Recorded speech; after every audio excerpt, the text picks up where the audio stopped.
आपके channel MA with me में आपका मैं फिर से स्वागत करता हूँ। उम्मीद करता हूँ आप लोग बहुत अच्छे होंगे और जीवन में बहुत कुछ अच्छा कर रहे होंगे। इसके पहले वाले क्लास में मैंने फर्स्ट लॉ ऑफ थर्मोडायनेमिक्स के जितने भी पॉइंट्स थे उसे मैंने आपको बताने की कोशिश की और उससे होने वाले जितने भी रिजल्ट थे, बहुत सारे पॉइंट्स मैंने बताया। उसमें बहुत सारा रिजल्ट को भी मैंने पॉइंट के हिसाब से बताते हुए आपको पूरी तरह से समझाने की कोशिश की है और रिजल्ट जो निकला उसे मैंने प्रूव भी किया है। अगर पिछला वीडियो आपने नहीं देखा है तो उसे देखें, उसके बाद इस क्लास को देखें। आज की क्लास में याद कीजिए, इसके सबसे पहले वाले क्लास में हम लोग क्या हीट ट्रांसफर वगैरह हम कर रहे थे, ठीक है। तो हीट ट्रांसफर का टॉपिक करते करते मैंने फर्स्ट लॉ ऑफ थर्मोडायनेमिक्स में इन किया। इसका रिजल्ट क्या हुआ, क्योंकि बार बार मुझे ये वाला equation first law of thermodynamics मुझे यूज करना पड़ रहा था, जिसके वजह से मैंने फर्स्ट लॉ ऑफ थर्मोडायनेमिक्स को आप लोग को बताया और उससे बहुत सारे पॉइंट्स को आपको मैंने क्लियर करते हुए उसमें बहुत सारे रिजल्ट को भी बताया। आज मैं आप लोगों को heat transfer at constant volume process को मैं और heat transfer eight constant pressure process को आप लोगों को बताने की कोशिश करूंगा। चलिए देखते हैं। देखिए, पहले हीट ट्रांसफर इन कांस्टेंट वॉल्यूम। पहले देखिए कांस्टेंट वॉल्यूम का मतलब क्या, पहले इस चीज को समझते हैं। कांस्टेंट वॉल्यूम का मतलब क्या, मान लीजिए प्रेशर कुकर हम लोग ले लिए, ठीक है, और प्रेशर कुकर ले लेने के बाद में आप देखिए हम क्या कर रहे हैं, बर्तन को तो पूरी तरह से बंद कर देते हैं और बंद कर देने के बाद में क्या हम वॉल्यूम को ऐड कर रहे हैं। हम पानी जितना डाल दिए वो पानी तो उतना ही रहेगा ना, ठीक है। तो कांस्टेंट वॉल्यूम का मतलब आप लोग को समझ में आया। और कांस्टेंट वॉल्यूम होने के बाद में हम लोग क्या करेंगे कि उसका किस पैरामीटर को हम लोग को चेंज करना पड़ेगा, ये बात भी हम लोग को जानना जरूरी है, ठीक है। चलिए पहले ये देखते हैं कि किस पैरामीटर को हम लोग चेंज करेंगे। पहले देखिए यहाँ पे पीवी डायग्राम पे मैंने एक ड्रॉ किया है। हीट ट्रांसफर इन कांस्टेंट वॉल्यूम का मतलब क्या होता है, वॉल्यूम मेरा कांस्टेंट है, मतलब कि डीवी इज इक्वल टू मेरा जीरो रहेगा, ठीक है। अब डीवी इज इक्वल टू मेरा जीरो रहेगा तो पीवी डायग्राम मैं जब बनाऊंगा तो इस तरीके से बनेगा। और ये देखिए 1 to 2, 1 to 2 और देखिए 1 to 2, दोनों में अंतर है। क्या अंतर है, पहला अंतर देखिए, इसका एरो देखिए ऊपर की तरफ में है और इसका एरो नीचे की तरफ में है।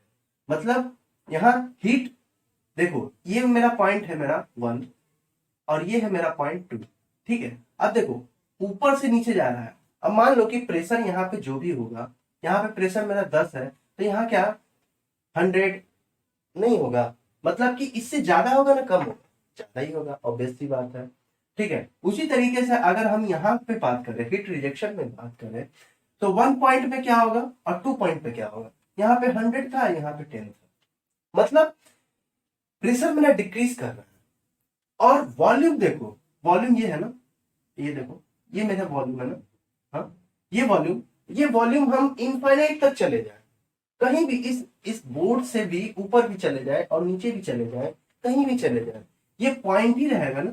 हम इसका प्रोजेक्शन करेंगे वॉल्यूम एक्सिस पे तो ये मेरा पॉइंट ही दिखेगा ना, हाँ। और यहाँ भी तो पॉइंट ही दिखेगा। अच्छा, अब यहाँ पे क्या मिल रहा है मुझे, हीट रिजेक्शन और ये हीट एडिशन। एग्जैक्टली होता क्या है ये देखो, मैंने पीवी डायग्राम बनाया।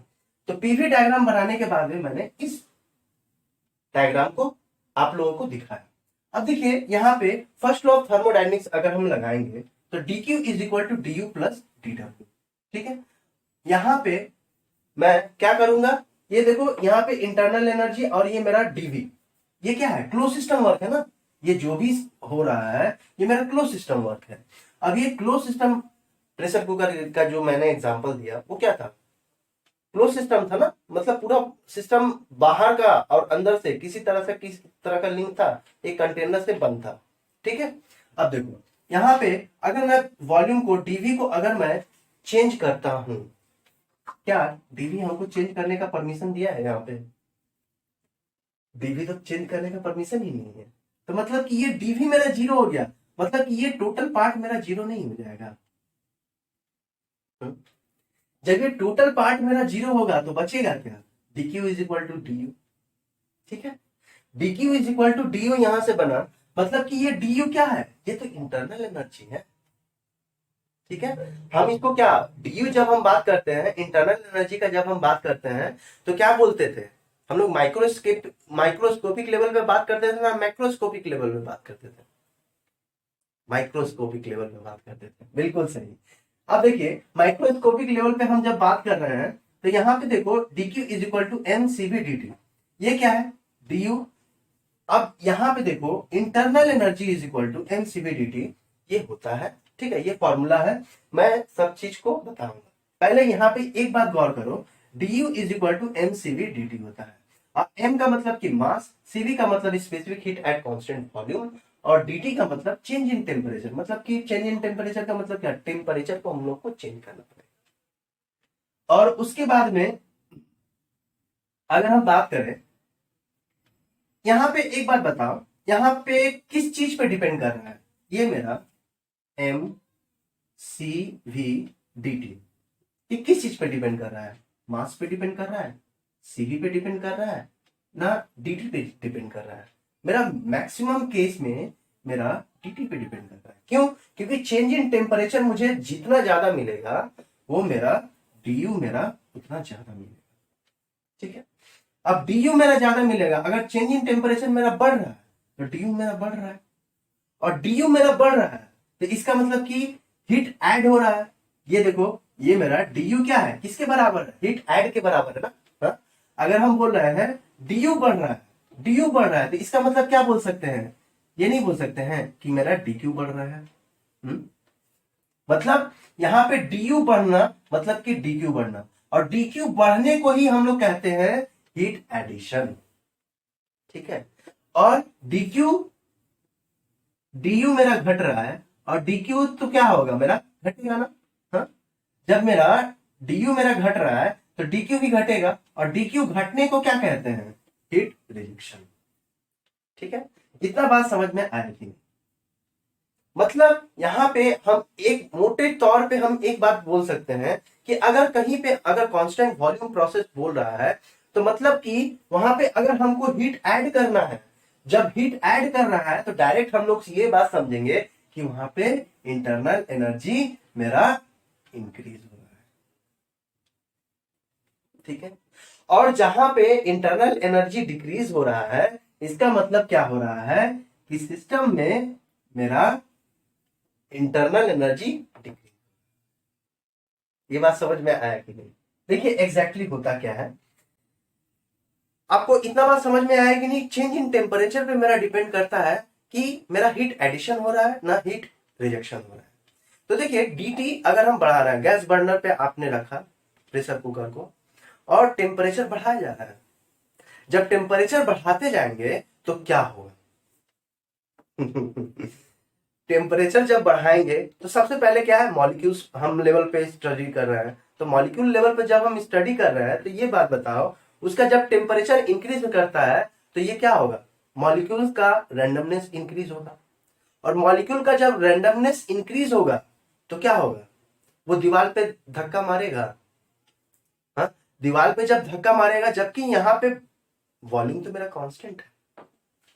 बात समझ में आ रहा है, जब वॉल्यूम मेरा कांस्टेंट है, टेम्परेचर हम इंक्रीज कर रहे हैं, तो उसके अंदर जो पावर है, मतलब कि जो लिक्विड या जो फ्लूइड हम लोग उसके अंदर यूज कर रहे हैं, उसका हीट जो है लेने का जो कैपेसिटी है पहले से ज्यादा हो गया ना कम हो गया, ज्यादा हो गया ना।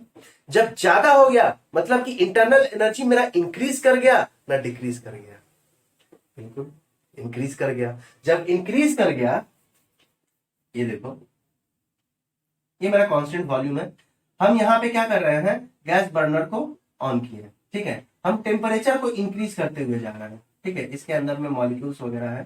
ठीक है, तो ये जो मॉलिक्यूल्स है इसके रैंडमनेस मेरा क्या होगा, ये मॉलिक्यूल एक दूसरे से टकराएगा, ये मॉलिक्यूल एक दूसरे से टकराएगा, जब ये टकराने लगेगा तो ये मॉलिक्यूल क्या करेगा, एक इंटरनल, एक मॉलिक्यूल दूसरे मॉलिक्यूल से टकराया, दूसरा मॉलिक्यूल तीसरे मॉलिक्यूल से टकराया, तो ये क्या, रैंडमनेस मेरा इंक्रीज किया, और जब रैंडमनेस इंक्रीज किया तो मतलब क्या हो गया, मेरा इंटरनल एनर्जी मेरा इंक्रीज हो गया।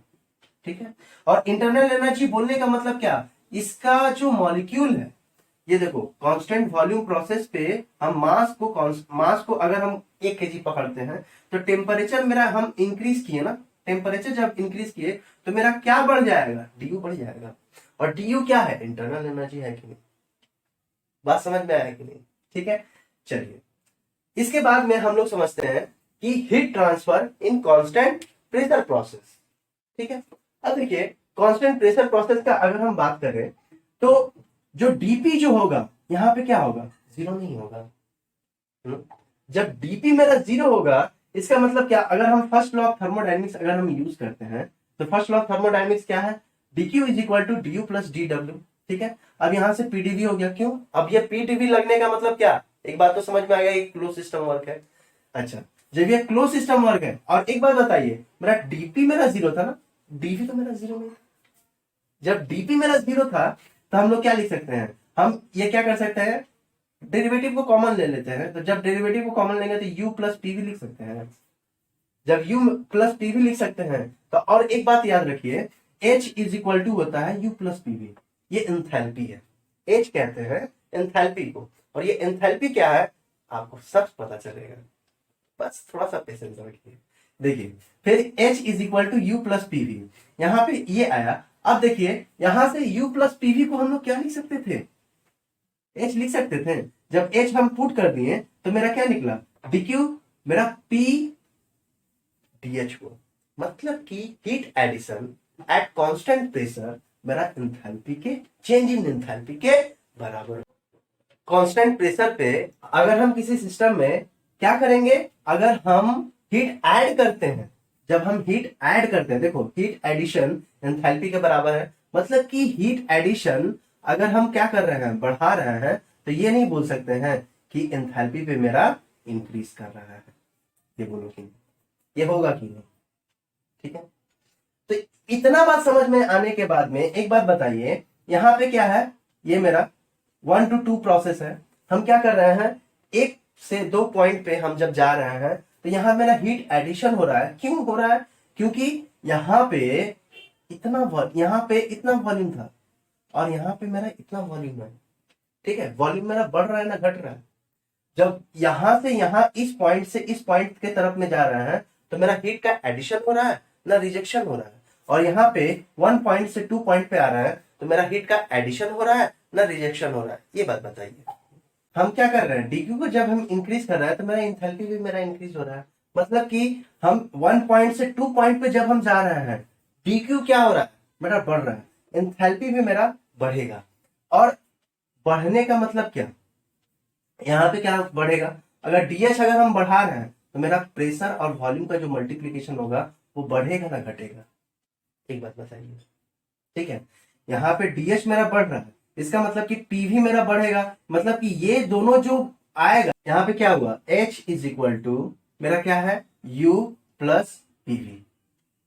ठीक है, ये जो है मेरा, ये मेरा इंक्रीज करेगा ना डिक्रीज करेगा, ये बात बताइए मेरा।